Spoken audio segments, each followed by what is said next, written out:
I'm photographer David duChemin, and this is Vision is Better, a sometimes weekly podcast about the craft and art of photography. Welcome here.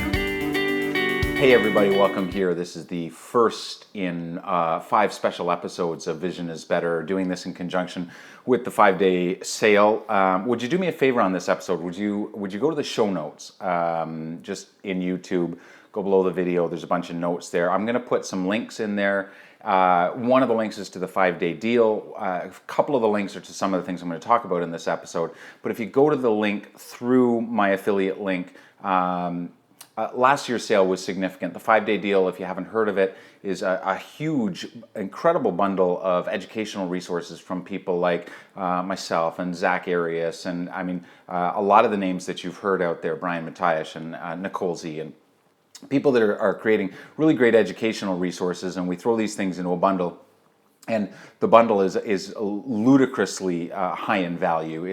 I think this year is something like $127 for the bundle, but you get literally thousands and thousands of dollars of value and educational resources. So I strongly suggest that you look there. And if you're going to purchase the 5-day deal, would you do me a favor and buy it through the link that I'm providing? Of course, it's an affiliate link, and I make some money, but 20% of that money is going to a couple of things that I really believe in, including the BOMA Project, who I work with every couple of years, photographing women and family in extreme poverty in northern Kenya. His organization is doing amazing things. Last year we sent them a huge donation, and this year they're also charity partners of the 5-day deal, so it's really significant. So please do me a favor, look at the show notes, read them through, take a look at the 5-day deal, and if you're going to purchase it, consider purchasing it through my affiliate link. It won't cost you anything more, but it allows me to do some good. And of course, this is also how I make my living, so I'm grateful. Thank you.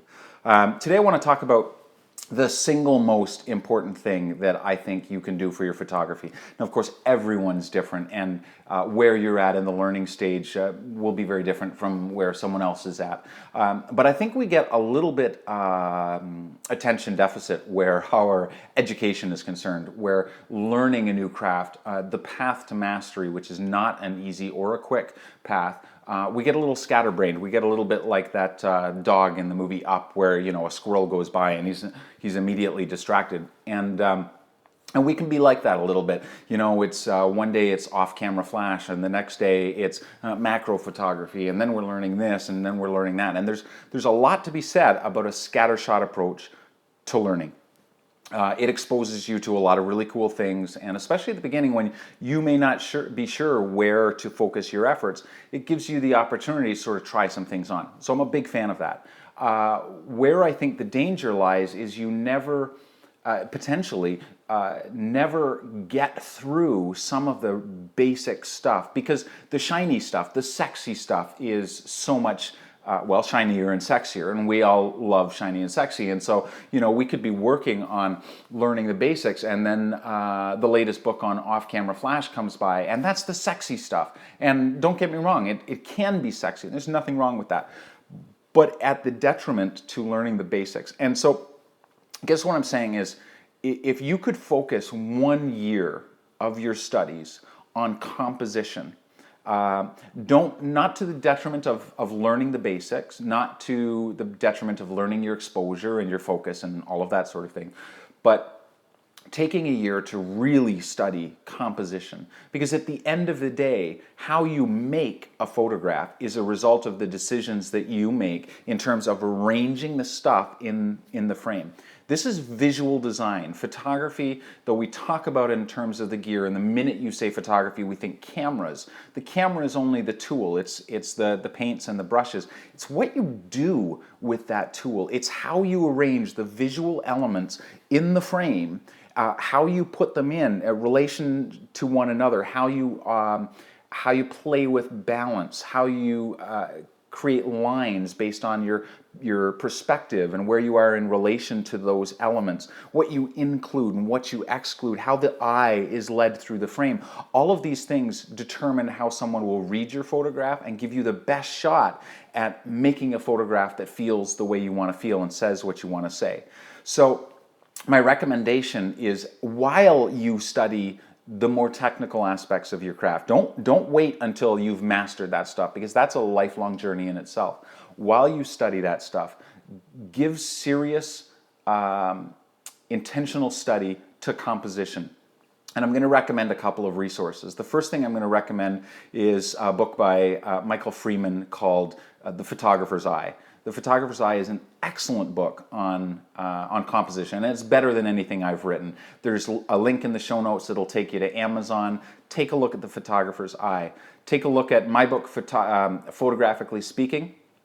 I think it's probably a good lead up to The Photographer's Eye. The Photographer's Eye can be a little bit more advanced than what I intended The Photographer's Eye to be. So take a look at, Photographer's Eye can be a little more advanced than what I intended Photographically Speaking to be. And then there's another book that I think you should look at. It's by a gal named Molly Bang, and yes, that's really her name.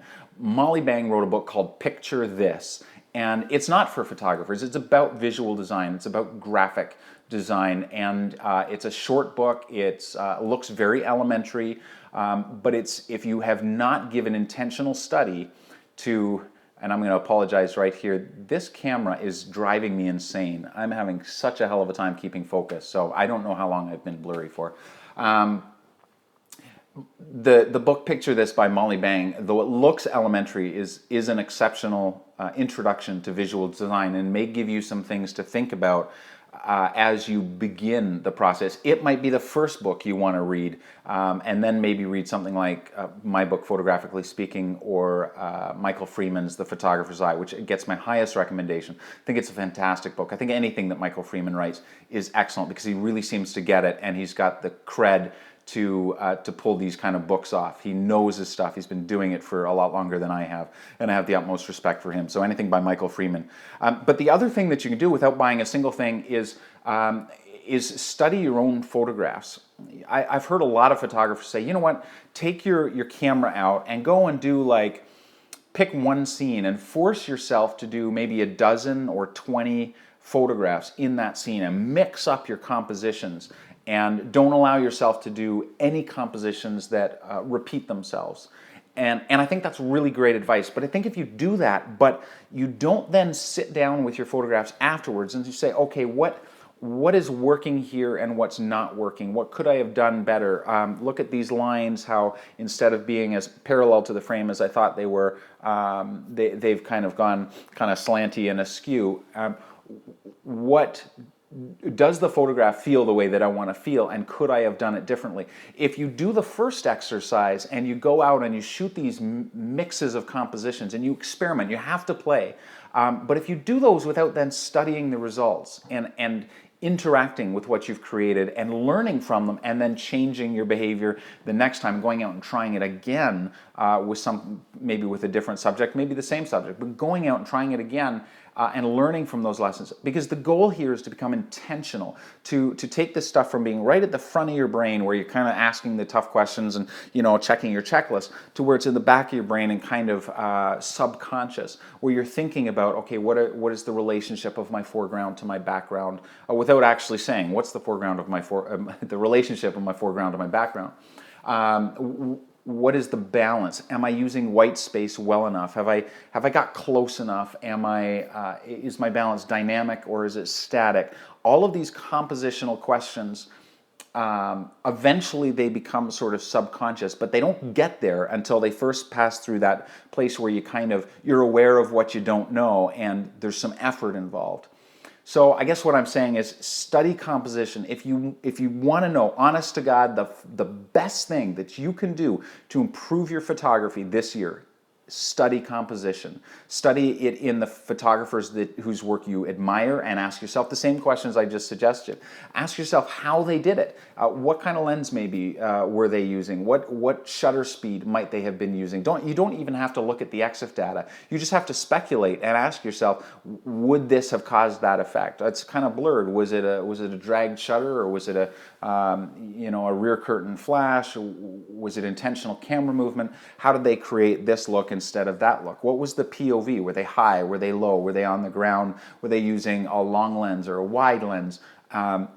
Do I notice how the elements have been separated by POV instead of pushed together and touching where maybe they shouldn't? What's the relationship of the elements to the frame? You get the point. There's a lot of stuff, and it's got to pass through here first before it gets back here, so that when you pick up the camera and you put it to your eye, you're not thinking about those things intentionally. You're thinking about the scene and your choice of moment, and maybe things like what the light is doing, maybe even the more basic stuff like, you know, making sure you have an SD card in your camera. If you want to learn, if you want to improve your photography this year, all of these resources, especially in the 5-day deal, they're going to improve, they're going to be tools for you to improve your photography, but none of them will do as good a job in your long-term, in your craft, as studying composition. So I strongly suggest that you at least look at, there's that strongly suggested again, I gotta stop doing that. I have a lot of things I suggest strongly. Rarely do I suggest weakly or placidly. I strongly, with much strength, suggest that you look at those resources, that you look at Picture This by Molly Bang, that you look at The Photographer's Eye by Michael Freeman, or my own book, Photographically Speaking. There are links in the show notes. And take a look at the 5-day deal. See if there are resources there that you can use, because like I said, some of them are, well, they're all great resources, but the value that has been packed into this thing, I think if you were to take the price of all of these things and put them together, it's something like 80 or 90% off. It's a great value. Take a look at it. There's a lot of money going to charity. I'm adding to that. And we'll be giving 20% away both to the BOMA project and some of my own pro bono work, including going and photographing for the BOMA project. So I'd love it if you participated with me in that. Go to my blog.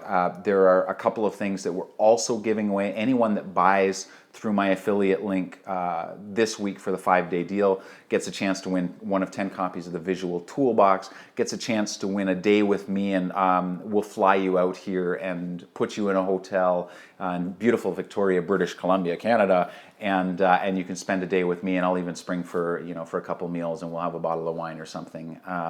It'll be a lot of, that made it sound very romantic, didn't it? I don't mean necessarily that, well, I don't mean that at all. But anyway, take a look at that. There's some really great stuff going on this week. We are intending at craftandvision.com to make this sort of a celebration of photography rather than a really noisy sales event. But it's a cool event and it's fun, and we're going to try to have some fun with it. So tune in tomorrow where I'm going to do another podcast. I haven't figured out it'll be intriguing. I will strongly suggest some things for your photography. Thanks for joining me. We'll see you next time.